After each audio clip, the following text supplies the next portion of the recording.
নমস্কার, আপনারা শুনছেন গল্পপট। গল্পপটের আজকের নিবেদন স্যার আর্থার কোনান ডয়েলের লেখা the man with the twisted lip গল্পটি অবলম্বনে অন্তর্ধান রহস্য। গল্পের সূত্রধার এবং গল্প পাঠে আমি আদিত্য। গল্পটি ভালো লাগলে লাইক এবং শেয়ার করার সঙ্গে সঙ্গে চ্যানেলটিকেও অবশ্যই সাবস্ক্রাইব করে নেবেন। তাহলে শুরু হচ্ছে গল্পপটের আজকের নিবেদন স্যার আর্থার কোনান ডয়েলের লেখা the man with the twisted lip গল্পটি অবলম্বনে অন্তর্ধান রহস্য।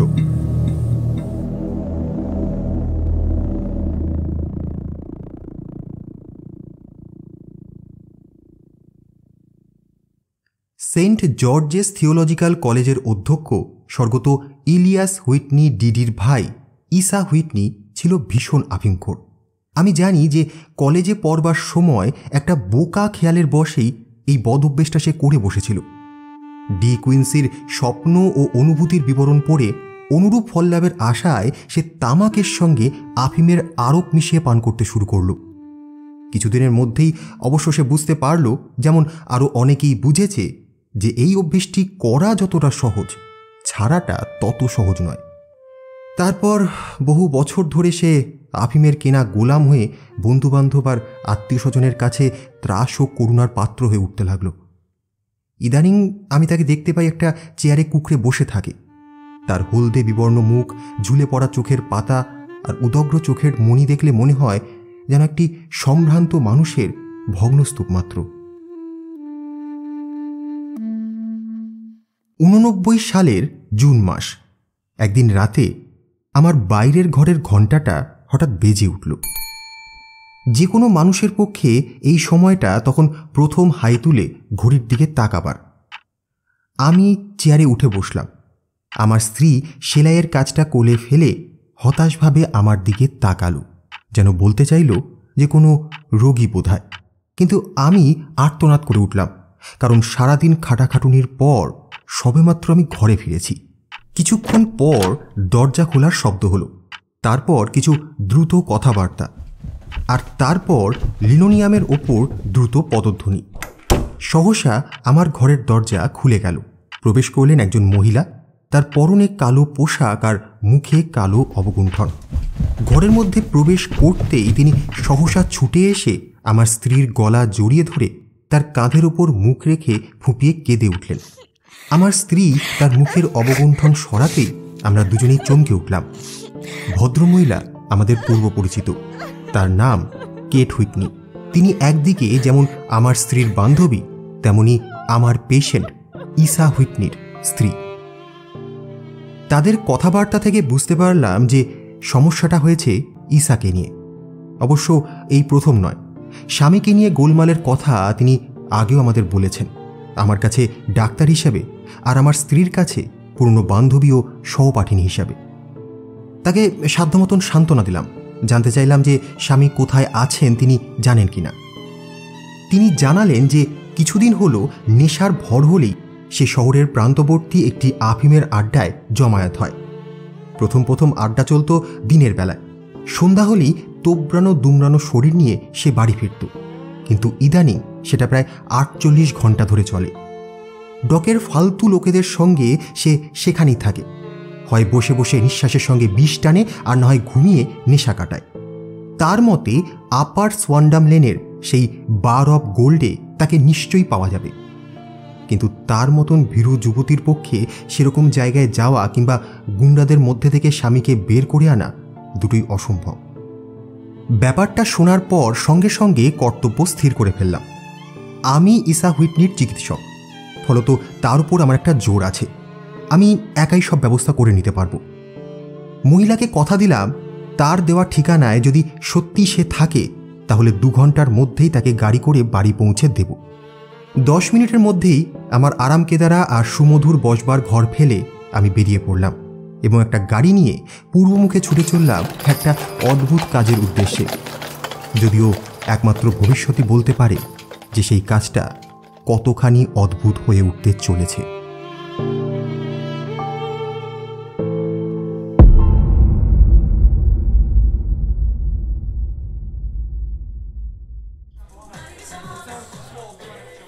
লন্ডন সেতুর পূর্ব দিকে নদীর উত্তর তীর বরাবর যে উঁচু জাহাজঘাটাগুলো দাঁড়িয়ে আছে, আপার সোয়ান্ডাম লেন তারই পিছনকার একটা নোংরা গলি। একটা দেশি মদের দোকান ও একটা জিন মদের দোকানের মাঝখান দিয়ে একসার খাড়া সিঁড়ি নিচে নেমে গেছে। তারই শেষ প্রান্তে পাহাড়ের গুহার মুখের মতো একটা কালো গহ্বর, আর তার ভিতরে আমার অভীষ্ট আড্ডাখানা। গাড়িটাকে বাইরে অপেক্ষা করতে বলে মাতালদের অবিশ্রাম চলার চাপে ক্ষয়ে যাওয়া সিঁড়ি বেয়ে নিচে নেমে গেলাম। বার অফ গোল্ডের দরজার উপরে একটা তেলের বাতি জ্বলছে। তারই কাপা কাপা আলোয় ছিটকিনি খুলে একটা লম্বা নিচু ঘরে ঢুকে পড়লাম। প্রায় সঙ্গে সঙ্গে বাদামি আফিমের ভারী ধোঁয়া আমার নাকে মুখে আঘাত করল। দেখলাম দুই পাশে অনেকগুলো কাঠের সরু সরু তক্তাপোষ মতো রাখা রয়েছে। আবছা আলোয় অস্পষ্টভাবে চোখে পড়ল অদ্ভুত সব ভঙ্গিতে অনেকগুলো লোক শুয়ে আছে। তাদের মুখের ওপর আলোর ছোট ছোট লাল বৃত্ত কখনো আবছা, আবার কখনো উজ্জ্বল হয়ে উঠছে। বুঝতে পারলাম সকলের মুখে থাকা ধাতুর পাইপগুলোতে জ্বলন্ত বিষ একবার জ্বলে উঠছে, আরেকবার নিভে যাচ্ছে। অধিকাংশই চুপচাপ, কেউ বা আপন মনেই কথা বলছে। অনেকে আবার একসঙ্গে একটা অদ্ভুত চাপা একঘেয়ে গলায় গল্প করে চলেছে। তাদের কথাবার্তা যেমন হঠাৎ সোচ্চার হয়ে উঠছে, তেমনি আবার হঠাৎ করে থেমে যাচ্ছে। ঘরের এক কোণে একটা কাঁসার ধনুচিতে কয়লার আগুন জ্বলছিল। লক্ষ্য করলাম পাশে থাকা একটা তেপায়া কাঠের টুলের ওপর একজন দীর্ঘকায় শীর্ণ বৃদ্ধ মানুষ বসে আছে। দুটো কনুই হাঁটুর ওপরে রেখে আর চোয়ালটা দুই মুঠোর মধ্যে ধরে সে এক দৃষ্টিতে চেয়ে আছে আগুনের দিকে। ঘরে ঢুকতেই একটা মালই চাকর আমার জন্য একটা পাইপ আর খানিকটা আফিম নিয়ে ছুটে এসে একটা শূন্য আসন দেখিয়ে দিল। আমি তাকে বললাম, ধন্যবাদ, কিন্তু আমি এখানে থাকতে আসিনি। আসলে আমার বন্ধু মিস্টার ইসা হুইটনি এখানেই আছে, আমি তার সঙ্গে কথা বলতে চাই। কথা শেষ হতে না হতেই আমার ডান পাশ থেকে কে যেন নড়ে চড়ে হল্লা করে উঠল। হ্যাঁ ঈশ্বর, আরে এ যে দেখছি ওয়াটসন। হ্যাঁ, কি ব্যাপার? আবছা আলোয় দেখতে পেলাম হুইটনি আমার দিকে চেয়ে আছে। আফিমের প্রভাবে তার অবস্থা শোচনীয়। প্রত্যেকটি স্নায়ুতন্ত্রী বুঝি গুঁড়িয়ে গেছে। ওয়াটসন, বলছি কটা বাজে বলো তো? প্রায় 11টা। হ্যাঁ 11টা না? এই কবেকার বলো তো? 19শে জুন, শুক্রবারের। হ্যাঁ, কি বাজে কথা বলছো? আরে বাবা, আজ তো বুধবার।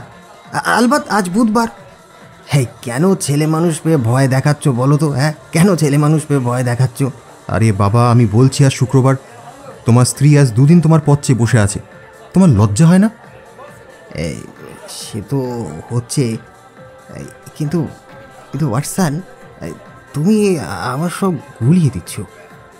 আমি তো কয়েক ঘন্টা হলো এখানে এসেছি। হ্যাঁ, এই 3 পাইপ, না না না না না 4 পাইপ, না হ্যাঁ ভুলেই যাচ্ছি ক পাইপ। না, এবার আমি তোমার সঙ্গে বাড়ি যাব। এই কেটকে আর ভয় দেখাবো না, বেচারা। হ্যাঁ ওয়াটসন, তোমার হাতটা একটু বাড়াও তো। বলছি, তোমার সঙ্গে গাড়ি আছে? হ্যাঁ, গাড়ি আছে, বাইরে দাঁড়িয়ে আছে। বেশ বেশ বেশ, তাহলে ওই গাড়িতেই চলে যাব। কিন্তু ওয়াটসন, বলছি যে আমার তো কিছু দিনা হয়ে গেছে। এই কত দিনা বলো তো? জানো, তুমি জানো? আমি তো সব ফুঁকে দিয়েছি। নিজে আর কিছুই করতে পারবো না, বুঝলে? ওয়াটসন, তুমি একটু দেখে দাও না। একটু দেখে দাও। আমি চললাম। আমি বাইরে যাচ্ছি। বাইরে যাচ্ছি। অগত্যা আফিমের অবশকারী কড়া ধোয়ার হাত থেকে নিজেকে বাঁচিয়ে 2 সারি আসনের ভিতরকার সরু পথ ধরে আমি এগিয়ে গেলাম ম্যানেজারের খোঁজে। ধনুচির পাশে যে লম্বা লোকটি বসেছিল তার পাশ দিয়ে যাবার সময় আমার স্কার্টে যেন একটু টান লাগলো। কে যেন চাপা গলায় বলে উঠল, আমার পাশ দিয়ে এগিয়ে গিয়ে পিছনে ফিরে একবার আমার দিকে তাকাও। কথাগুলো খুব স্পষ্টভাবে শুনতে পেলাম। তাকালাম, মনে হলো আমার পাশের ওই বৃদ্ধ লোকটি বোধহয় কথাগুলো বলল, কিন্তু কিন্তু সে তো নিজের মধ্যে ডুবে আছে। বৃদ্ধ লোকটির দিকে আমি একবার তাকালাম। অত্যন্ত শীর্ণ, মুখময় বলিরেখায় পরিপূর্ণ, বয়সের ভারে নুব্জ একজন মানুষ। 2 হাঁটুর মাঝখানে ঝুলে রয়েছে একটা আফিমের পাইপ, বুঝি অবসন্নতার জন্যই আঙুল থেকে খসে পড়েছে। দোনোমনো করে 2 পা এগিয়ে গিয়ে তার নির্দেশ মতোই তার দিকে ফিরে তাকালাম।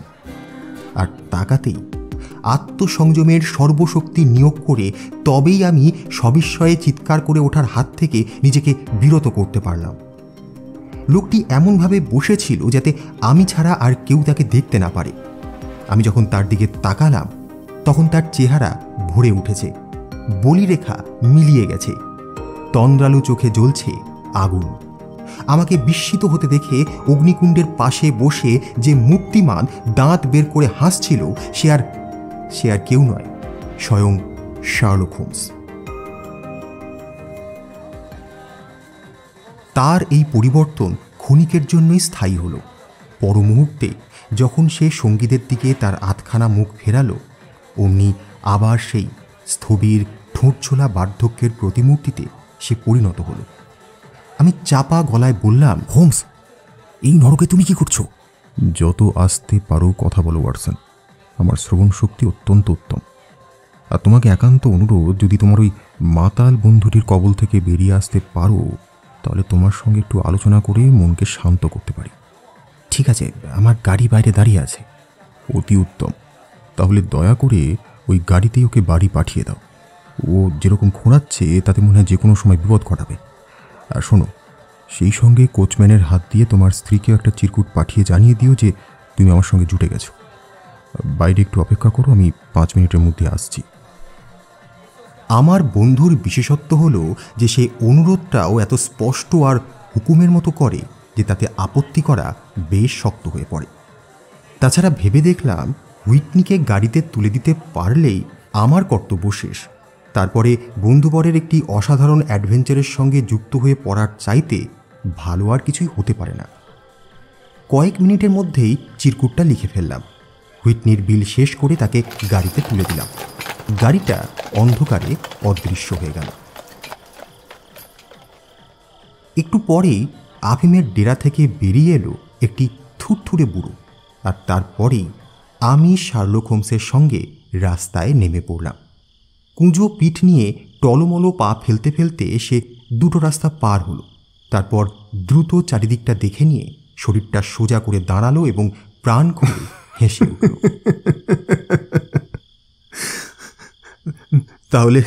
তাহলে ওয়াটসন, তুমি হয়তো মোটামুটি ধরেই নিয়েছো যে কোকেন এবং অন্য আর যেসব ছোটোখাটো নেশা আমার আছে তার সঙ্গে বোধহয় এবার আফিম টানাটাও আমি যোগ করেছি, তাই না? তোমাকে ওখানে দেখে আমি যথেষ্ট অবাক হয়েছি হোমস। তোমাকে দেখেও আমি কম অবাক হইনি। আমি আসলে আমার এক বন্ধুকে খুঁজতে এসেছিলাম, আর আমি আমার এক শত্রুকে। শত্রু? হ্যাঁ, আমার একটি স্বাভাবিক শত্রু, নাকি স্বাভাবিক শিকার বলবো। দেখো, সংক্ষেপে বলতে গেলে একটি উল্লেখযোগ্য তদন্তের সঙ্গে আমি জড়িয়ে পড়েছি এবং আগেকার মতোই আশা করছি যে এইসব মাতালদের আড্ডায় ঘুরতে ঘুরতেই একটা সূত্র আমি ঠিকই পেয়ে যাব। ওয়াটসন, এই খোঁয়ারে যদি কেউ আমাকে চিনতে পারত তাহলে আমার জীবনের দাম এক কানাকড়িও থাকতো না। কারণ এর আগেও কার্যসিদ্ধির জন্য আমাকে এখানে যাতায়াত করতে হয়েছে এবং এর পরিচালক ওই অসভ্য লাস্কার আমার ওপর প্রতিশোধ নেবে বলে প্রতিজ্ঞা করে বসে আছে। তোমাকে বলছি ওয়াটসন, এই বাড়িটার পিছন দিকে পলস জাহাজঘাটার কোণে একটা চোরার দরজা আছে। জ্যোৎস্না রাতে ওর ভিতর দিয়ে যেসব বিস্ময়কর ঘটনা ঘটে তার অনেক কাহিনী তুমি ওর কাছে শুনতে পাবে। সে কি? তার মানে কি? মানে মৃতদেহের কথা বলছো না তো? তা তোমার আর কি মনে হয়? শোনো ওয়াটসন, ওই খোঁয়ারে যত শয়তানকে নিকেশ করা হয়েছে তাদের প্রত্যেকের জন্য 1000 পাউন্ড পেলেও আমরা ধন্য হয়ে যেতাম। বুঝলে ওয়াটসন, এটাই হচ্ছে নদী তীরের জঘন্যতম মৃত্যুফাঁদ। আমার আশঙ্কা হচ্ছে নেভিল সেন্ট ক্লেয়ার ওর ভিতরে ঢুকেছে, কিন্তু কিন্তু কোনোদিন আর বের হতে পারবে না। যাকে এই কথা বলে দুটো আঙুল দাঁতের ফাঁকে ঢুকিয়ে সে জোরে শীষ দিল। অনেক দূর থেকে ভেসে এলো আরও একটি অনুরূপ শীষের শব্দ। একটু পরেই শোনা গেল গাড়ির চাকার ঘর ঘর আওয়াজ আর ঘোড়ার খুঁড়ে খটাখট শব্দ।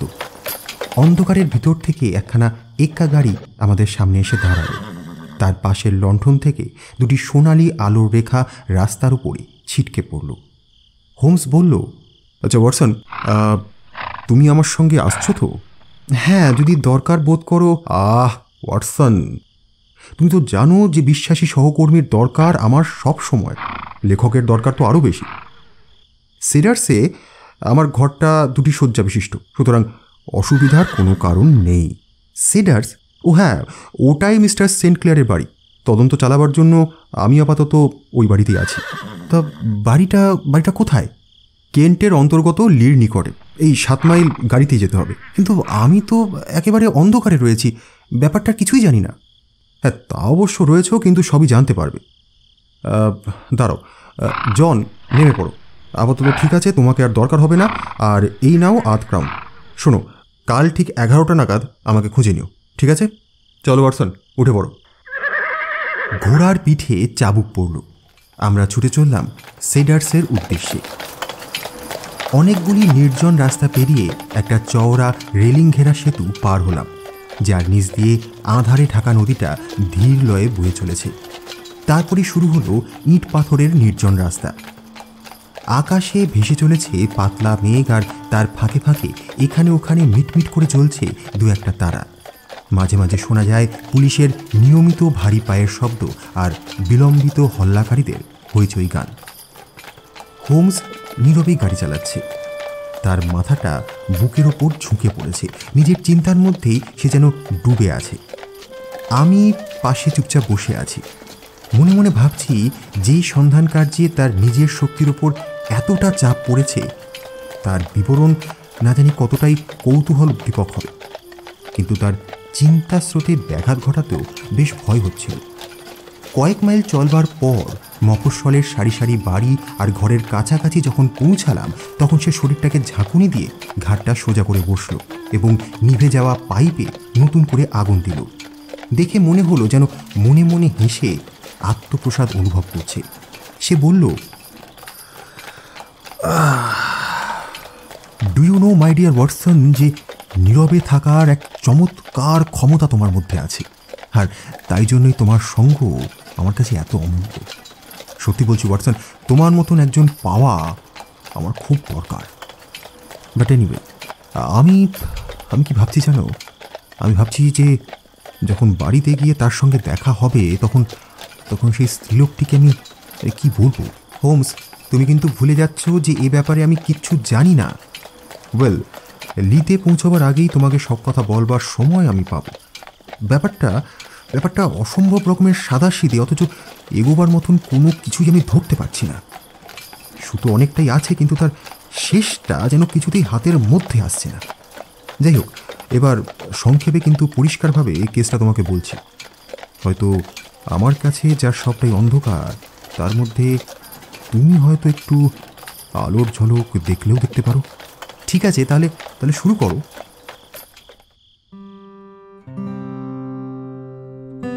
কয়েক বছর আগে, সঠিকভাবে বলতে গেলে 1884 সালের মে মাসে, নেভিল সেন্ট ক্লেয়ার নামে একজন ভদ্রলোক অনেক টাকা পয়সা নিয়ে লিতে এলেন। একটা বড় বাড়ি কিনে চারদিকে সাজিয়ে গুছিয়ে বেশ শৌখিনভাবে বাস করতে শুরু করলেন। ক্রমে প্রতিবেশীদের সঙ্গে তার বন্ধুত্ব হতে লাগলো এবং 1887 সালে একজন স্থানীয় বিজনেসম্যানের মেয়েকে তিনি বিয়ে করলেন। দুটি সন্তানও হলো তাদের। এখন কথা হলো যে এই নেভিল সেন্ট ক্লেয়ারের কাজকর্ম তেমন কিছু ছিল না, যদিও কয়েকটি কোম্পানির সঙ্গে তার লেনদেন ছিল। তিনি নিয়ম বেঁধে প্রতিদিন সকালে শহরে যেতেন আর রাতে ক্যানন স্ট্রিট থেকে 5:14 ট্রেন ধরে বাড়ি ফিরতেন। মিস্টার নেভিল সেন্ট ক্লেয়ারের বয়স 37 বছর। পরিমিত স্বভাব, সৎ স্বামী, স্নেহশীল পিতা, সকলের প্রিয়। আরও বলছি, যতদূর আমি জানতে পেরেছি, যে তার মোট ঋণের পরিমাণ 88 পাউন্ড আর 10 সিলিং। আর ক্যাপিটাল অ্যান্ড কাউন্টিস ব্যাংকে তার জমার পরিমাণ 220 পাউন্ড।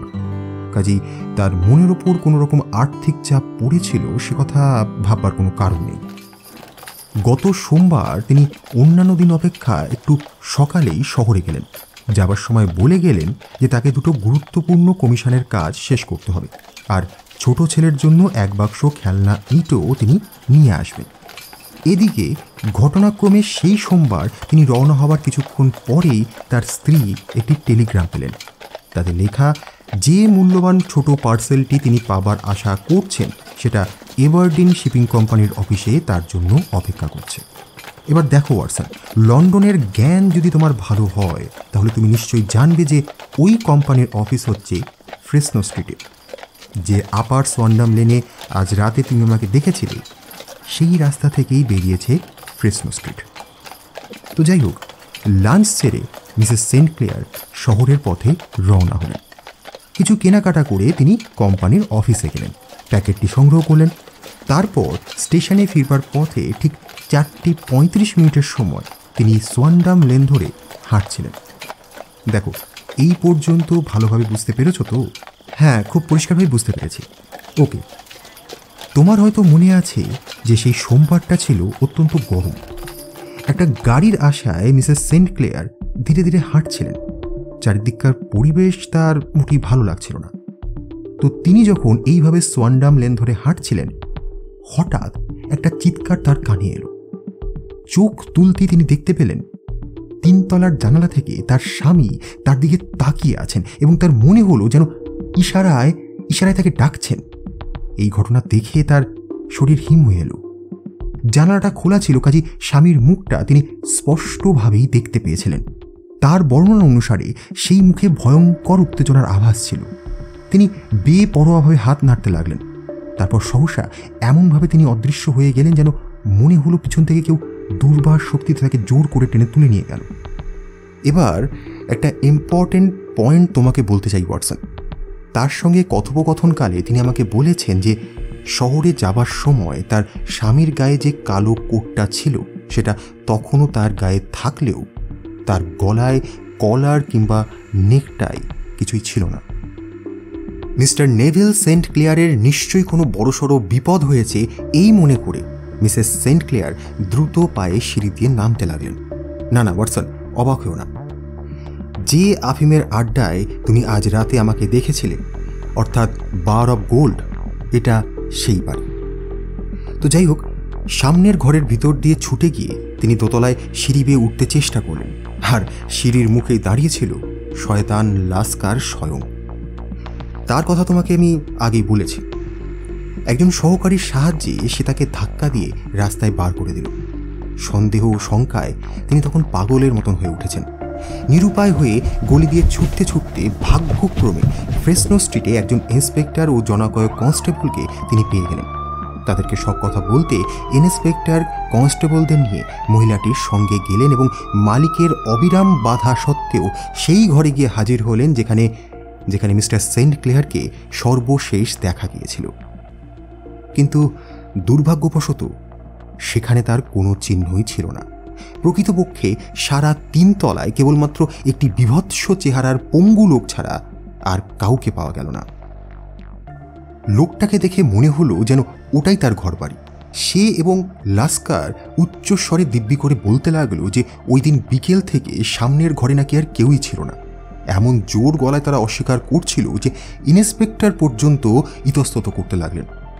শেষমেশ তিনি প্রায় বিশ্বাস করে বসেছেন যে হয়তো মিসেস সেন্ট ক্লেয়ারের দেখতে ভুল হয়েছিল।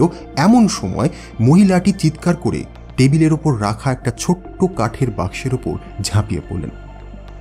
বাক্সের ডালাটা খুলে ফেলতেই বাচ্চাদের খেলনা ইট ছড়িয়ে পড়ল, যেটা আনার কথা আজ সকালেই মিস্টার নেভিল সেন্ট ক্লেয়ার বলে গিয়েছিলেন। তো এই ঘটনা আর পঙ্গু লোকটার হাবভাব মিলিয়ে ইন্সপেক্টরের সন্দেহ হলো যে ব্যাপারটা বেশ গুরুতর। তিনি সবগুলো ঘর ভালোভাবে তল্লাশি চালিয়ে একটা জঘন্য অপরাধের ইঙ্গিত পেলেন। দেখা গেল সামনের ঘরটা বসবার ঘরের মতন করেই সাজানো। পিছনে একটা ছোট্ট শোবার ঘর আছে, আর তারপরেই একটা জাহাজ ঘাটা। শোবার ঘরের জানালা আর জাহাজ ঘাটার মাঝখানে রয়েছে এক চিলতে জমি। ভাটার সময় শুকনোই থাকে, কিন্তু ভরা জোয়ারের সময় অন্তত 4.5 ফুট জলের তলায় ডুবে যায়। শোবার ঘরের জানালাটা বেশ চওড়া এবং নিচে থেকে খোলা যায়। পরীক্ষা করে দেখা গেল জানালার গোবরাটে রক্ত লেগে আছে। শোবার ঘরের কাঠের মেঝেতেও কয়েক ফোঁটা রক্তের দাগ দেখা গেল। অন্যদিকে সামনের ঘরের পর্দার পিছনে মিস্টার সেন্ট ক্লেয়ারের সমস্ত পোশাক আশাকই পাওয়া গেল, তার জুতো, মোজা, টুপি, ঘড়ি, সব কিছু। শুধু কোটটাই নেই। আশ্চর্যের ব্যাপার যে কোনো পোশাকেই ধস্তাধস্তির কোনো চিহ্ন ছিল না, আর মিস্টার নেভেল সেন্ট ক্লেয়ারকেও কোথাও পাওয়া গেল না। ইন্সপেক্টরের ধারণা হলো যে নিশ্চয়ই জানালা দিয়ে তাকে পাচার করা হয়েছে, কারণ ওটা ছাড়া বের হবার আর কোনো পথ নেই। জানলার গোবরাটে রক্তের দাগ দেখে একথা ভাববারও কোনো কারণ নেই যে নদীতে সাঁতার কেটে তিনি আত্মরক্ষা করেছেন, কারণ দুর্ঘটনার সময় জোয়ার অনেক বেশি ছিল। ওয়েল ওয়াটসন, ঘটনাটা সংক্ষেপে এইটুকুই। এবার যে সমস্ত মহানুভব এই ব্যাপারের সঙ্গে প্রত্যক্ষভাবে জড়িত তাদের কথায় আসা যাক। প্রথমেই বলি লাস্কারের কথা। এই লোকটার অতীত ইতিহাস অত্যন্ত জঘন্য। স্বভাবতই তার উপরই প্রথম সন্দেহ হয়। কিন্তু সমস্যা হচ্ছে মিসেস সেন্ট ক্লেয়ারের বক্তব্য থেকে জানা যায় জানালা পথে তার স্বামীর উপস্থিতির কয়েক সেকেন্ড পরেই তিনি লাস্কারকে সিঁড়ির মুখে দেখতে পান। কাজেই বুঝতে পারছো যে এত অল্প সময়ে একটা লোকের পক্ষে দুটি জায়গায় থাকা প্রায় অসম্ভব। কাজেই এই অপরাধের সঙ্গে তার যোগসাজশের বেশি কিছু প্রমাণ হয় না। তাছাড়া লাস্কার নিজেই বলেছে যে এই ব্যাপারে সে নাকি কিছুই জানে না। বাড়ির মালিক হিউ বুন কি করছে না করছে তাও সে বলতে পারবে না, আর নিরুদ্দিষ্ট ভদ্রলোকের পোশাকপত্র কিভাবে সেখানে এলো তাও নাকি সে জানে না। এবার আফিমের আড্ডায় 3 তলার বাসিন্দা ওই পঙ্গু লোকটির কথায় আসা যাক। তার নাম হিউ বুন। সে একজন পেশাদার ভিখারি, যদিও পুলিশকে ধোঁকা দেওয়ার জন্য মোম দেশলাইয়ের ব্যবসার একটা ভরণ করে। তার বিভৎস মুখ শহরে যাতায়াতকারী সকলেরই পরিচিত। হয়তো তুমিও তাকে লক্ষ্য করেছো। থ্রেড নিডল স্ট্রিট ধরে কিছু দূর গেলে বাঁ হাতি দেওয়ালের গায়ে একটা ছোট্ট কোণা আছে, সেখানে সে রোজ বসে। কোলের ওপর থাকে অল্প কিছু মোম দেশলাই। লোকটাকে দেখলে না মানুষের মনে করুণা না হয়ে যায় না। তাই তার সামনে পথের ওপরে যে তেলচিটের চামড়ার টুপিটা পাতা থাকে তার উপর রোজই বেশ কিছু দান খয়রাত হয়। লোকটাকে আমিও একাধিকবার দেখেছি, কিন্তু এই কাজ করে যে পরিমাণ ফসল সে ঘরে তুলেছে তা জেনে আমি বিস্মিত হয়ে গেছি। তার চেহারাটাই এমন যে যে কেউ পথ দিয়ে যাক তার উপর চোখ পড়বেই। কমলা রঙের ঝাঁকড়া চুল, একটা ভয়ঙ্কর ঘায়ের দরুন বিকৃত আর বিবর্ণ মুখ, আর সেই ঘায়ের টানে উপরের ঠোঁটের বাইরের কোণটা যেন ঠেলে উপরের দিকে উঠে গেছে। বুলডগের মতন থুতনি, আর চুলের রঙের সম্পূর্ণ বিপরীত একজোড়া অত্যন্ত তীক্ষ্ণ কালো চোখ। সব মিলিয়ে সাধারণ ভিক্ষুক থেকে সে বেশ স্বতন্ত্র। আর শুধু তাই নয়, তার বুদ্ধিও বেশ তীক্ষ্ণ। পথচারীরা কোনো রকম ঠাট্টা বিদ্রুপ করলেই সে সঙ্গে সঙ্গে মুখের মতো জবাব দিতে পারে। হ্যাঁ ওয়াটসন, এই লোককেই আমরা জেনেছি ওই আফিমের আড্ডার মালিক রূপে, আর যে ভদ্রলোকের সন্ধান আমরা করছি এ তাকে সর্বশেষ দেখেছে। কিন্তু লোকটা তো পঙ্গু। একজন যুবকের বিরুদ্ধে একা সে কী বা করতে পারবে?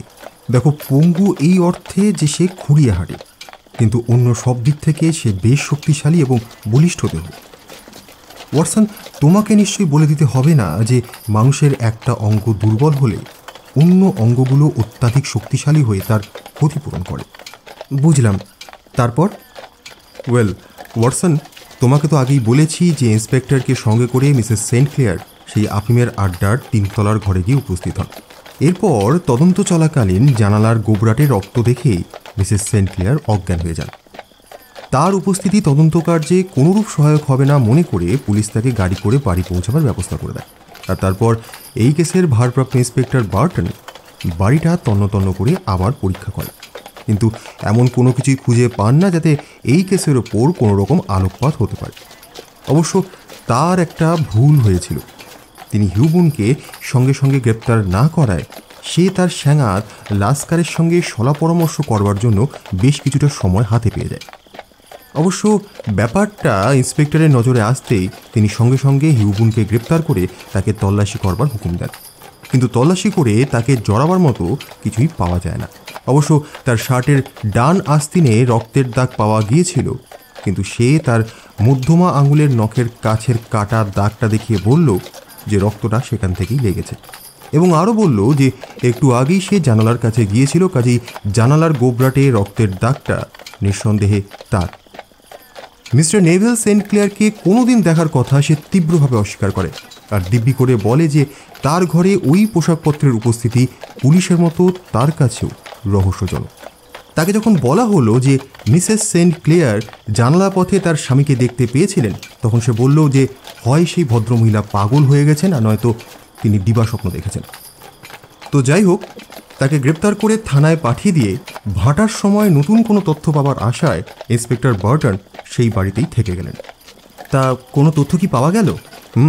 পাওয়া গেল, কিন্তু যা পাওয়া যাবে বলে তারা আশঙ্কা করেছিলেন তা পাওয়া গেল না।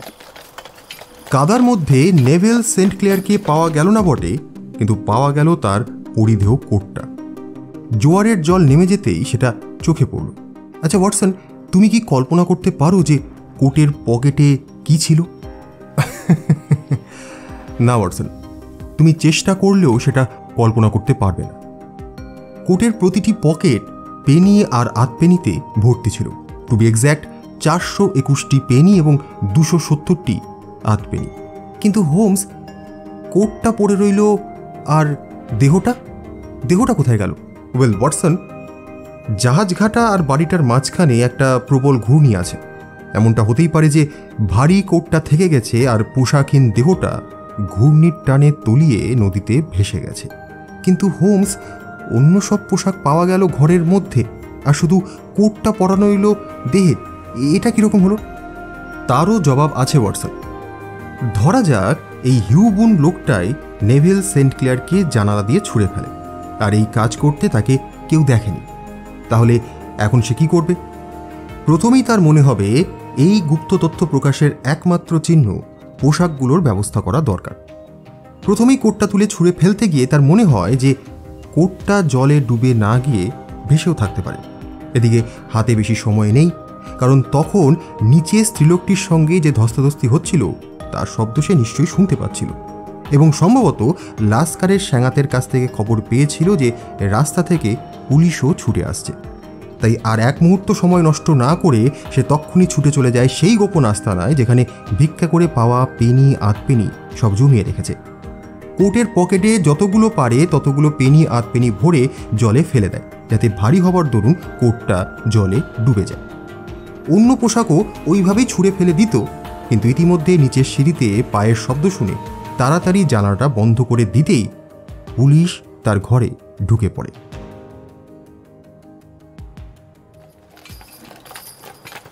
হ্যাঁ, সেটা হতে পারে, কারণ ব্যাপারটা শুনতে বেশ বিশ্বাসযোগ্যই মনে হচ্ছে হোমস। দেখো ওয়াটসন, যতক্ষণ আর কোনো ভালো ব্যাখ্যা পাওয়া না যাচ্ছে ততক্ষণ এটাকে ধরে নিয়ে কাজ করে যেতে হবে। যাই হোক, তোমাকে আগেই বলেছি যে হিউ বুনকে গ্রেপ্তার করে থানায় নিয়ে যাওয়া হলো, কিন্তু তার বিরুদ্ধে পূর্বের কোনো অভিযোগই পাওয়া গেল না। তার হিস্ট্রি একদম ক্লিন। বহু বছর ধরে সে পেশাদার ভিক্ষুক বলেই পরিচিত, আর তার জীবনযাত্রাও বেশ শান্ত এবং নির্দোষ। এখনো পর্যন্ত এর বেশি আর কিছু বোঝা যাচ্ছে না, যার ফলে বেশ কিছু প্রশ্ন এখনও অমীমাংসিত থেকে গেছে। যেমন নেভেল সেন্ট ক্লেয়ার আফিমের আড্ডায় কেন গিয়েছিলেন, সেখানে তার কি হলো, এখন তিনি কোথায়, এবং সর্বোপরি তার নিরুদ্দেশ হওয়ার ব্যাপারে হিউ বুনের হাত কতখানি। আমি স্বীকার করতে বাধ্য হচ্ছি ওয়াটসন যে আমার অভিজ্ঞতা থেকে এমন কোনো কেস আমি স্মরণ করতে পারছি না যেটা প্রথম দৃষ্টিতে এর থেকে সরল হলেও এতটা কঠিন।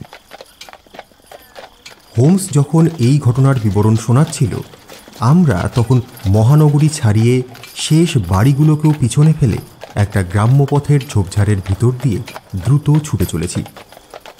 2 গ্রাম পার হয়ে আমরা থামলাম। হোমস বলল, ওয়াটসন, আমরা লির উপকণ্ঠে এসে পড়েছি। এই অল্প সময় আমরা কিন্তু 3টি কাউন্টি পার হয়ে এসেছি। যাকে ওই গাছের ফাঁক দিয়ে আলো দেখতে পাচ্ছ তো, ওটাই সেডার্স। আর নিশ্চয়ই বাতির পাশে একজন ভদ্রমহিলাকে অধীর আগ্রহে রাস্তার দিকে তাকিয়ে বসে থাকতে দেখছ। আমার ধারণা আমাদের ঘোড়ার পায়ের শব্দ তিনি শুনতে পেয়েছেন। উনি মিসেস সেন্ট ক্লেয়ার। আচ্ছা হোমস, তুমি তো বেকার স্ট্রিট থেকেও তদন্ত চালাতে পারতে। না হে না, অনেক খোঁজ খবর আমাকে এখানেই করতে হবে। তুমি নিশ্চিন্তে থাকতে পারো, মিসেস সেন্ট ক্লেয়ার দয়া করে আমাকে 2টো ঘর দিয়েছেন, আর তাছাড়া আমার বন্ধু এবং সহকর্মী হিসাবে তুমি সাদর অভ্যর্থনাই পাবে। কিন্তু ওয়াটসন, সমস্যাটা হচ্ছে ওর সঙ্গে দেখা করতে আমার বেশ সংকোচ হচ্ছে। ওর স্বামীর কোনো সংবাদই তো আমি আনতে পারিনি। যাকে আমরা এসে পড়েছি।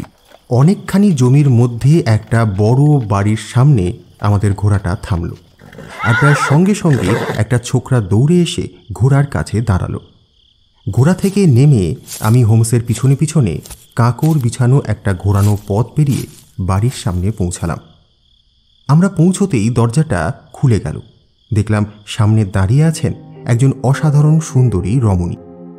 তার পরনে হালকা মসলিন, গলা ও কবজির কাছে নরম গোলাপি শিফন বসানো।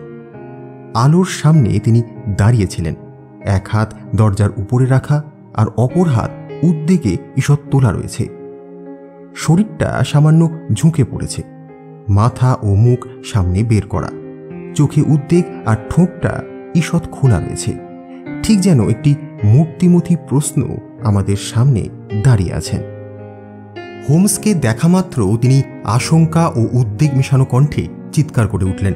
তারপর তাদের মধ্যে যা কথাবার্তা হলো তার পূর্ণ বিবরণ না দিয়ে শুধু এইটুকু বলাই ভালো যে শত হতাশা এবং নিরাশা সত্ত্বেও ভদ্রমহিলাটি মনে প্রাণে বিশ্বাস করেন যে তার স্বামী মিস্টার নেভিল সেন্ট ক্লেয়ার জীবিত, এবং তার সপক্ষে তিনি হোমসকে জানান যে সেই দিনই তিনি তার স্বামীর কাছ থেকে একটি চিঠি পেয়েছেন। অবাক বিস্ময়ে হোমস বলে ওঠে, চিঠি? কই দেখি। আগ্রহের আতিশায্যে হোমস চিঠিটা প্রায় ছিনিয়ে নিল। তারপর টেবিলের ওপর মেলে ধরে বাতিটা টেনে এনে গভীর মনোযোগ সহকারে দেখতে লাগল। বিস্ময়ে অভিভূত হয়ে গিয়ে আমিও চেয়ার ছেড়ে তার ঘাড়ের ওপর দিয়ে চিঠিটা দেখছিলাম। মোটা খামের ওপর গ্রেভস এন্ডের পোস্টমার্ক। তারিখটা ওই দিনেরই, বরং বলা যায় আগের দিনের, কারণ মধ্যরাত্রি অনেকক্ষণ পার হয়ে গেছে। চিঠির বয়ানটা অনেকটা এই রকম। প্রিয়তমা, ভয় পেও না, সব ঠিক হয়ে যাবে। একটা প্রকাণ্ড ভুল হয়ে গেছে, শুধরাতে কিছুদিন সময় লাগবে। ধৈর্য ধরে অপেক্ষা করো। ইতি নেভিল। বইয়ের ছেঁড়া পাতায় পেন্সিলে লেখা হয়েছে। কাগজটা অক্টেভ সাইজের এবং কোনো জলছাপ নেই। সম্ভবত কোনো লোক আজই গ্রেভস এন্ডে এটা ডাকে ফেলেছে, আর তার বুড়ো আঙুলটা যথেষ্ট নোংরা। আরে, আমার যদি ভুল না হয়ে থাকে তাহলে যে লোক খামটা আঠা দিয়ে এঁটেছে সে সম্ভবত তখন তামাক পাতা চিবুচ্ছিল। আচ্ছা, এর ভেতরে একটা কি রয়েছে দেখছি। আচ্ছা ম্যাডাম, বলছি এটা আপনার স্বামীরই হস্তাক্ষর তো?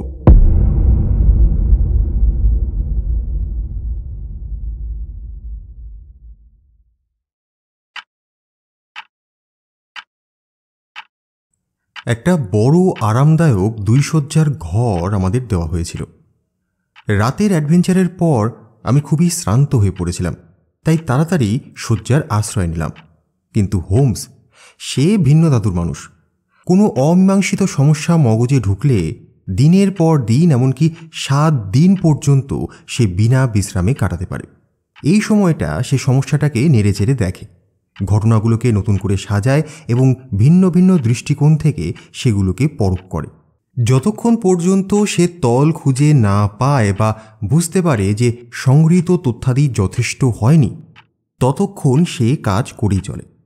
স্বভাবতই সেই দিনও কিছুক্ষণের মধ্যেই বুঝতে পারলাম যে হোমস সারা রাত বসে কাটাবার আয়োজন করছে।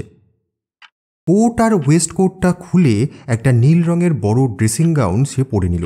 বিছানা থেকে সবকটা বালিশ এবং সোফা আরামকেদারার সবকটা কুশন এক জায়গায় জমা করল। তারপর সেগুলো দিয়ে একটা প্রাচ্যদেশীয় শয্যার মতন বানিয়ে জোর আসন হয়ে তার উপরে বসল। সামনে রাখল 1 আউন্স করা তামাক আর 1 বাক্স দেশলাই। বাতির ম্লান আলোয় দেখতে পেলাম একটা পুরনো গোলাপ কাঠের পাইপ ঠোঁটে চেপে সে নীরবে নিষ্পন্দ হয়ে বসে আছে। তার চোখ দুটো সিলিংয়ের একটা কোণে নিবদ্ধ। নীল ধোঁয়া পাকিয়ে পাকিয়ে উঠছে তার পাইপের মুখ থেকে। আলো পড়ে তার উদ্ধত সেইন পক্ষীর মতন মুখরেখা চকচক করছে। ঘুমোবার আগে পর্যন্ত তাকে ওইভাবেই দেখলাম। হঠাৎ একটা শব্দে ঘুম ভেঙে যেতেই দেখি সেই একইভাবে সে বসে আছে। গ্রীষ্মকালীন সূর্যের আলো তখন ঘরের ভিতরে এসে পড়েছে। তখনও তার ঠোঁটের ফাঁকে পাইপটা লেগে রয়েছে। ধোঁয়া তখনও পাকিয়ে পাকিয়ে উঠছে সেই পাইপের মুখ থেকে। সারাটা ঘর তামাকের কড়া ধোঁয়ায় আচ্ছন্ন হয়ে আছে। আর গত রাতে যে কড়া তামাকের স্তূপটি দেখেছিলাম তার কণামাত্র অবশিষ্ট নেই। ওয়াটসন, জেগে আছো নাকি? হ্যাঁ, গুড মর্নিং। তুমি রাতে ঘুমাওনি? বলছি, সকালে গাড়ি চেপে বেড়াতে যাবে নাকি? হ্যাঁ, নিশ্চয়ই। তাহলে পোশাকটা পরে নাও। এখনও কেউ ওঠেনি, কিন্তু আস্তাবলের ছেলেটা কোথায় ঘুমায় আমি জানি। গাড়ি বের করতে অসুবিধা হবে না, চলো। লক্ষ্য করলাম কথা বলবার সময় সে মুখ টিপে হাসল। তার চোখ দুটো মিটমিট করতে লাগল। বুঝতে পারলাম আগের রাতের সেই গম্ভীর চিন্তাবিদ এখন সম্পূর্ণ স্বতন্ত্র এক মানুষে রূপান্তরিত হয়েছে। পোশাক পরতে পরতে ঘড়িতে সময় দেখলাম সকাল 4:25। স্বভাবতই এখনও কারোর না ওঠা কিছু আশ্চর্য নয়। আমার পোশাক পরিবর্তন শেষ হতেই হোম ফিরে এসে বলল যে ছেলেটা ঘোড়ার গাড়িটাকে বের করছে। তারপর আরও জানালো, আচ্ছা ওয়াটসন, তুমি তো আমাকে বেশ বুদ্ধিমান বলে মনে করো, তাই না? কিন্তু তুমি কি জানো যে তুমি এই মুহূর্তে ইউরোপের সবচাইতে নিরেট বোকার সামনে দাঁড়িয়ে আছো? জানো কি? জানো না। কি জানো, এক লাথিতে আমাকে এখান থেকে চেয়ারিং ক্রসেই পাঠানো উচিত। কিন্তু যাই হোক, সমস্ত ব্যাপারটার চাবি আমার হাতে এসে গেছে। আর তাই আমার একটা ছোট্ট থিওরি আমি আজ পরীক্ষা করে দেখতে চাই। পরীক্ষা করে দেখতে চাও? কিন্তু কোথায়? স্নানের ঘরে, বুঝলে, স্নানের ঘরে। আমার চোখে অবিশ্বাসের ছায়া দেখে সে বলে উঠল, এই সিরিয়াসলি, ঠাট্টা করছি না। এইমাত্রই সেখানে গিয়েছিলাম আর সেখান থেকে প্রয়োজনীয় জিনিসপত্র নিয়ে এসেছি। এই যে এই গ্ল্যাডস্টোন ব্যাগ, এর মধ্যেই সেগুলো রয়েছে। এবার চলো বৎস, দেখা যাক তালায় চাবি ঠিকঠাক লাগে কিনা। যত তাড়াতাড়ি সম্ভব নিচে নেমে গেলাম। বাইরে তখন ভোরের আলো ফুটে উঠেছে। ঘোড়া আর গাড়ি রাস্তায় দাঁড়িয়ে আছে, আর কালকের দেখা সেই আধবয়সী ছোকরা চাকরটা দাঁড়িয়ে আছে ঘোড়াটা ধরে। লাফ দিয়ে উঠে বসতেই গাড়ি ছুটে চলল লন্ডন রোড ধরে। লক্ষ্য করলাম সবজি বোঝাই দু একখানা গাড়ি রাস্তায় বেরিয়েছে ঠিকই, কিন্তু দুপাশের বাড়িগুলো তখনও নীরব এবং নির্জীব। চাবুকের আঘাতে ঘোড়াটাকে চালাতে চালাতে হোমস বলল, বুঝলে ওয়াটসন, বেশ কয়েকটা দিক থেকে এই কেসটা সত্যি অসাধারণ। আমি স্বীকার করছি যে আমি যেন ছুঁচোর মতন কানা হয়ে গেছিলাম। তবে কি জানো, একেবারে না শেখার চাইতে দেরিতে শেখাও ভালো। সারি অঞ্চলের রাস্তা দিয়ে যখন আমাদের গাড়ি ছুটে চলেছে, তখন কিছু লোক সবেমাত্র জেগে উঠে ঘুম ঘুম চোখে জানালা দিয়ে তাকিয়ে আছে। ওয়াটারলু ব্রিজ রোড ধরে আমরা নদীটা পার হলাম। তারপর ওয়েলিংটন স্ট্রিট ধরে এগিয়ে হঠাৎ ডাইনে মোড় নিয়ে বো স্ট্রিটের কাছে থানার সামনে এসে গাড়িটা দাঁড়িয়ে পড়ল। গাড়িটা দাঁড়াতেই দুজন কনস্টেবল হোমসকে অভিবাদন জানালো। তাদের মধ্যে একজন ঘোড়াটা ধরল আর অন্যজন দরজাটা খুলে দাঁড়ালো। ঘোড়া থেকে নেমে হোমস প্রশ্ন করল, আচ্ছা, ডিউটিতে কে আছেন? Inspector Bradstreet sir. পুলিশের পোশাক পরা একজন লম্বা শক্ত সমর্থ লোক পাথুরে পথ বেয়ে আমাদের দিকে এগিয়ে আসছিলেন। তাকে দেখে হোমস বলে উঠল, আরে এই তো। গুড মর্নিং ব্র্যাডস্ট্রিট, কেমন আছো? Good morning mister Holmes. Good morning mister Watson. আচ্ছা, তোমার সঙ্গে আমার একটা জরুরি কথা আছে। চলুন অফিসে, চলুন, অফিসে গিয়ে কথা হবে। অফিস ঘরটা ছোট। সেখানে আসবাব বলতে একটা টেবিল, খানকতেক চেয়ার আর দেওয়ালে ঝোলানো একটা টেলিফোন। ইন্সপেক্টর তার নিজের আসনে বসে আমাদেরকেও বসতে বললেন। তারপর আমাদের দিকে তাকিয়ে বললেন, so mister Holmes, mister Watson, would you like to have some tea or coffee? না না, ব্র্যাডস্ট্রিট, ওসব লাগবে না। ওকে, তাহলে বলুন আপনার জন্য আমি কি করতে পারি মিস্টার হোমস? দেখো, আমি এসেছি সেই ভিখারি বুনের খোঁজে, যাকে লি নিবাসী মিস্টার নেভেল সেন্ট ক্লেয়ারের নিখোঁজ হওয়ার সঙ্গে জড়িত আছে বলে অভিযুক্ত করা হয়েছে। ও হ্যাঁ, তাকে তো এখানে এনে আরও তদন্ত সাপেক্ষে হাজতে রাখা হয়েছে। আমিও তাই শুনেছি। আচ্ছা, সে কি শান্ত হয়ে আছে? হ্যাঁ, সে কোনো গোলমালি করেনি, তবে ও তো একটা নোংরার বেহত্ত। নোংরা? আগে হ্যাঁ, অনেক চেষ্টা করে তার হাত শুধু ধোয়াতে পেরেছি, কিন্তু তার মুখ একেবারে ঝালাইকারের মতন কালো।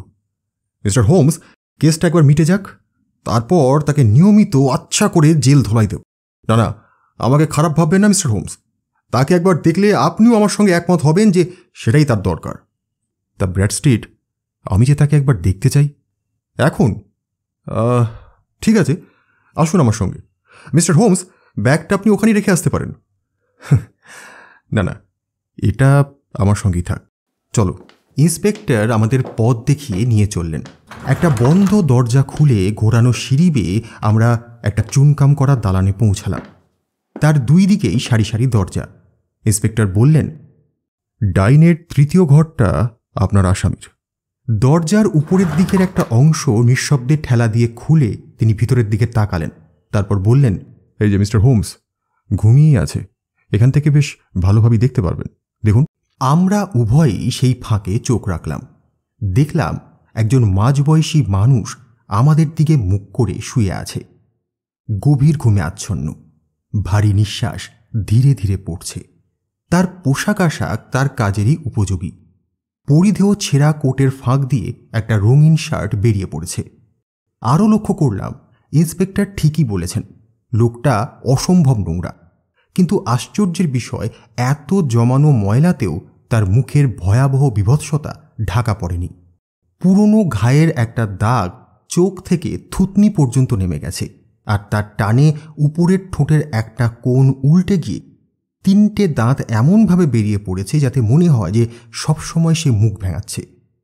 ইন্সপেক্টর বললেন, কেমন দেখলেন মিস্টার হোমস? খুব সুন্দর, তাই না? তুমি ঠিকই বলেছ, ধোলাই তো ওর দরকার। আর এই কথা আমি আগেই ভেবেছিলাম, তাই যন্ত্রপাতি সঙ্গে নিয়ে এসেছি। কথাটা বলতে বলতেই সে গ্ল্যাডস্টোন ব্যাগটা খুলল। অবাক হয়ে দেখলাম তার ভিতর থেকে সে বার করছে একটা বড় বাথ স্পঞ্জ। ইন্সপেক্টর সেটা দেখে মুচকি হেসে বললেন, মিস্টার হোমস, আপনি তো দেখছি বেশ মজার লোক। ব্র্যাডস্ট্রিট, তুমি যদি দয়া করে নিঃশব্দে দরজাটা খুলে দাও, তাহলে অতি সত্বর আমি ওকে অধিকতর ভদ্রবেশে উপস্থিত করতে পারবো বলে মনে করি। নিশ্চয় মিস্টার হোমস, নিশ্চয়ই খুলে দেব। কি জানেন, ওকে দেখলে বউ স্ট্রিটের হাজত সম্পর্কে কোনো ভালো ধারণাই হয় না। ইন্সপেক্টর নিঃশব্দে তালায় চাবি ঘোরালেন। আমরাও ঘরের ভিতরে চুপচাপ ঢুকে পড়লাম। লোকটি একবার পাশ ফিরে আবার ঘুমিয়ে পড়ল। পা টিপে টিপে হোমস জলের কলসির কাছে গিয়ে সেখান থেকে জল ঢেলে স্পঞ্জটা ভিজিয়ে নিল। তারপর নিঃশব্দে কয়েদির সামনে এসে দাঁড়িয়ে দুবার খুব জোরের সঙ্গে স্পঞ্জটা কয়েদির মুখের ওপর থেকে নিচ এবং আড়াআড়িভাবে ঘষে দিল।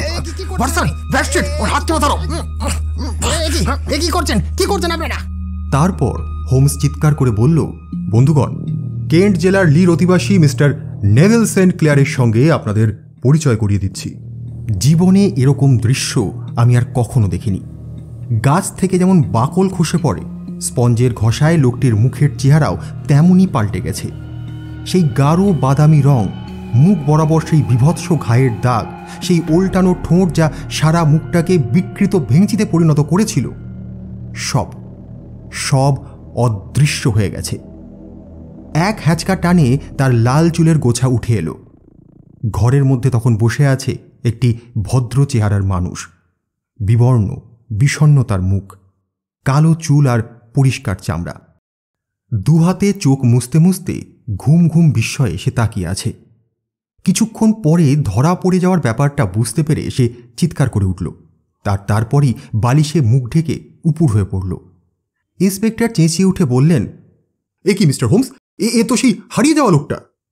ভাগ্যের হাতে নিজেকে সঁপে দেওয়া মানুষের মতো বেপরোয়া ভঙ্গিতে বন্দিটি বলে উঠল, ঠিক আছে, তাই হোক।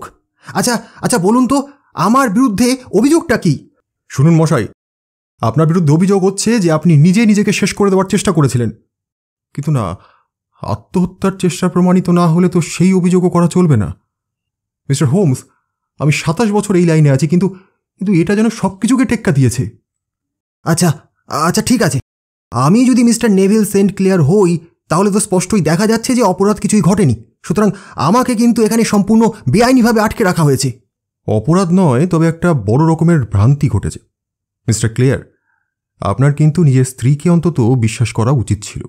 স্ত্রীর কথা নয়, বিশ্বাস করুন, স্ত্রীর কথা ভেবে নয়, শুধুমাত্র ছেলে মেয়েদের কথা ভেবে। ঈশ্বরের দোহাই, বাবার জন্য তাদের মাথা নিচু হোক, এটা আমি চাই না। কিন্তু হা ভগবান, শেষটায় তাই হলো। আমি ধরা পড়ে গেলাম। এবার আমি কি করব?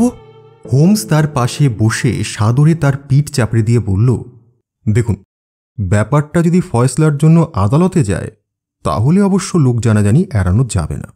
অন্যদিকে আপনি যদি পুলিশকে বোঝাতে পারেন যে আপনার বিরুদ্ধে কোনো কেসই নেই, তাহলে এই নিয়ে খবরের কাগজে হইচই হওয়ার কোনো কারণ আছে বলে আমি অন্তত মনে করি না।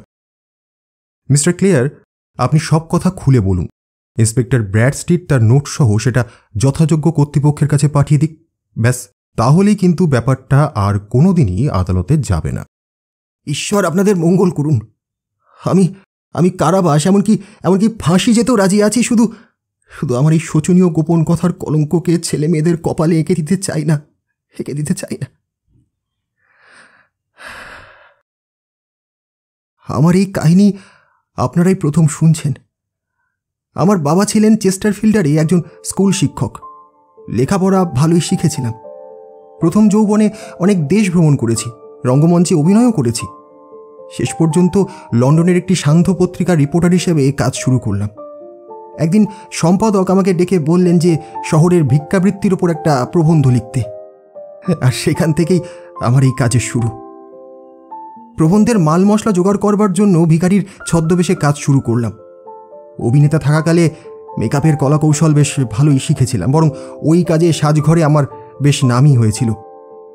তো যাই হোক, মুখে রং মাখলাম, নিজেকে যথাসম্ভব করুণার যোগ্য করে তোলবার জন্য মুখে একটা ঘা বানালাম এবং খানিকটা মাংস রঙের প্লাস্টার লাগিয়ে ঠোঁটের এই কোণটাকে উল্টে ফেললাম।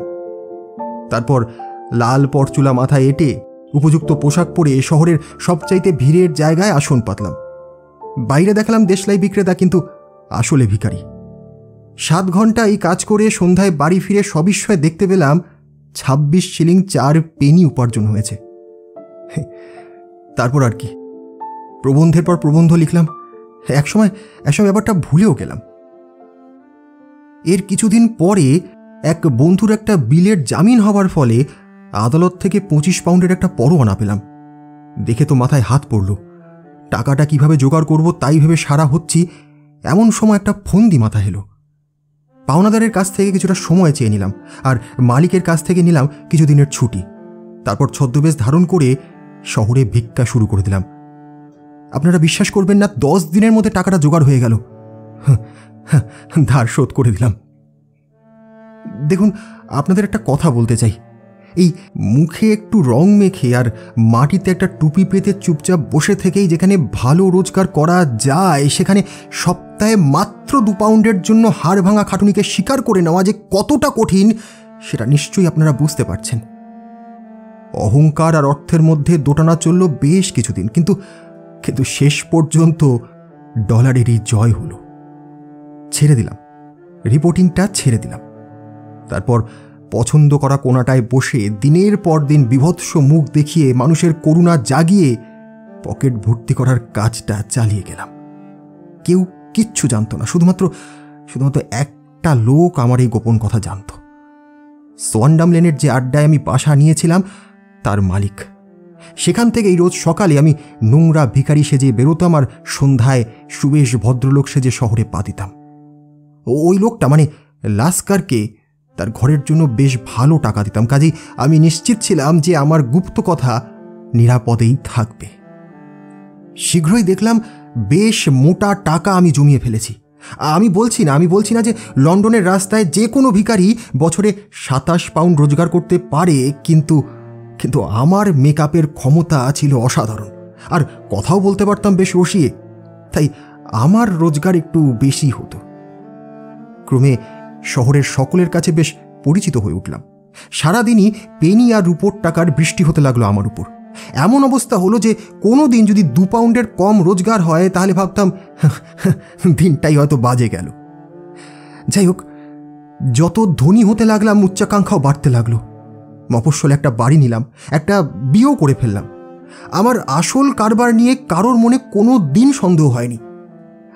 আমার স্ত্রী জানতো যে শহরে আমার একটা ব্যবসা আছে, কিন্তু কিসের ব্যবসা তা সে জানতো না। গত সোমবার দিনের কাজ সবে শেষ হয়েছে। আফিমের আড্ডার উপরতলায় আমার ঘরে পোশাক বদলাচ্ছি, এমন সময় জানালায় মুখ বাড়িয়ে দেখি আমার স্ত্রী রাস্তায় দাঁড়িয়ে আছে, আর তার দৃষ্টি আমার উপরে নিবদ্ধ। ভয়ে এ বিষয়ে আমার মাথা ঠিক থাকলো না। আমি চিৎকার করে উঠলাম, মুখটা ঢাকবার জন্য হাত দুটো তুললাম, তারপর ছুটে গিয়ে লাস্কারকে ধরলাম, বললাম আমার কাছে উপরে যেন কেউ না আসতে পারে। কিন্তু ততক্ষণে নিচে আমার স্ত্রীর গলা শুনতে পেয়েছি। আমি জানতাম সে উপরে আসতে পারবে না। তাড়াতাড়ি জামা কাপড় খুলে ভিখারির পোশাক পরে ফেললাম, মুখে যথারীতি রং চং লাগিয়ে পরচুলাটা মাথায় দিলাম।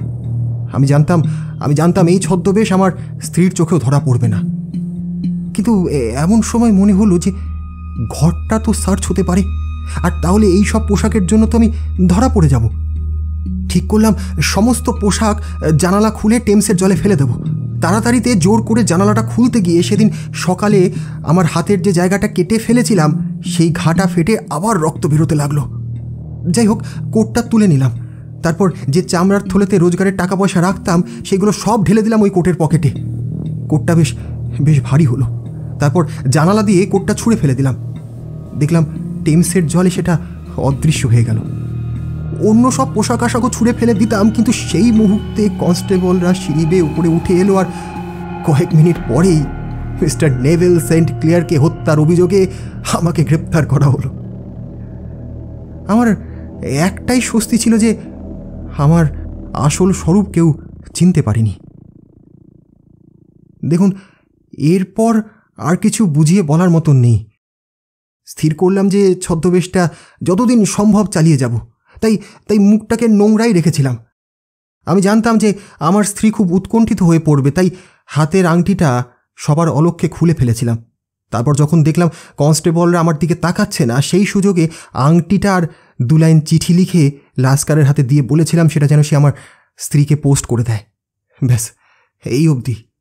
আর আমার কিছু বলার নেই। কিন্তু সেই চিঠি তো মাত্র গতকাল তার হাতে পৌঁছেছে। কি বলছেন আপনি? হ্যাঁ, হে ঈশ্বর, আমি তো কল্পনাও করতে পারছি না যে সপ্তাহটা তার কিভাবে কেটেছে।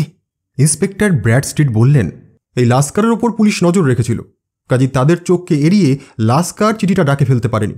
সে হয়তো তার কোনো নাবিক খদ্দেরকে চিঠিটা দিয়েছিল, আর সেও কয়েকদিন সেটা বেমালুম ভুলে গিয়েছিল। হতে পারে। আচ্ছা মিস্টার ক্লিয়ার, আপনি কি কোনোদিন ভিক্ষাবৃত্তির অপরাধে গ্রেপ্তার হননি? অনেকবার, কিন্তু কি জানেন তো, ওই সব জরিমানায় আমার কিছু আসে যায় না। ব্র্যাডস্ট্রিট বলে উঠলেন, শুনুন মিস্টার, এইসব ব্যাপার কিন্তু আপনাকে বন্ধ করতেই হবে। পুলিশকে যদি এটা চাপা দিতে হয় তাহলে হিউ বুনের সঙ্গে আপনার আর কোনো সম্পর্ক ভবিষ্যতে রাখা চলবে না। আমি তো সে কথা দিব্যি করে বলেছি ইন্সপেক্টর, আমি এই কাজে আর কখনো ফিরব না। তাহলে তো মনে হয় আর কিছু করার দরকার নেই। কিন্তু মিস্টার ক্লিয়ার, আমি আপনাকে সাবধান করে দিচ্ছি, আপনাকে যদি এই কাজে আর ভবিষ্যতে দেখা যায় তাহলে কিন্তু সব কিছু ফাঁস হয়ে যাবে। আর মিস্টার হোমস, ব্যাপারটার ফয়সলা করার জন্য আমি আপনার কাছে চিরঋণী হয়ে থাকব। তবে একটা জিনিস জানতে ইচ্ছা করছে, আপনি সব কিছু বুঝলেন কেমন করে? ব্র্যাডস্ট্রিট, বুঝতে পারলাম 5টা বালিশের ওপর আসন নিয়ে আর 1 আউন্স করা তামাক ধ্বংস করে। যাই হোক ওয়াটসন, এখনই যদি গাড়ি চালিয়ে বেকার স্ট্রিটের দিকে যাত্রা করি তাহলে ঠিক প্রাতরাশের সময় পৌঁছতে পারবো বলে মনে হয়। চলো, গুড বাই ব্র্যাডস্ট্রিট। আর মিস্টার ক্লিয়ার, আশা করি ভবিষ্যতে আপনার সঙ্গে আর আমার দেখা হবে না। ভালো থাকবেন। কেমন লাগলো আজকের গল্প কমেন্ট করে জানাতে ভুলবেন না। ভালো লাগলে লাইক এবং শেয়ার করার সঙ্গে সঙ্গে চ্যানেলটিকেও অবশ্যই সাবস্ক্রাইব করে দেবেন। খুব শিগগিরই দেখা হচ্ছে আরও একটি নতুন গল্প নিয়ে। ততক্ষণ সঙ্গে থাকুন, শুনতে থাকুন গল্পপট।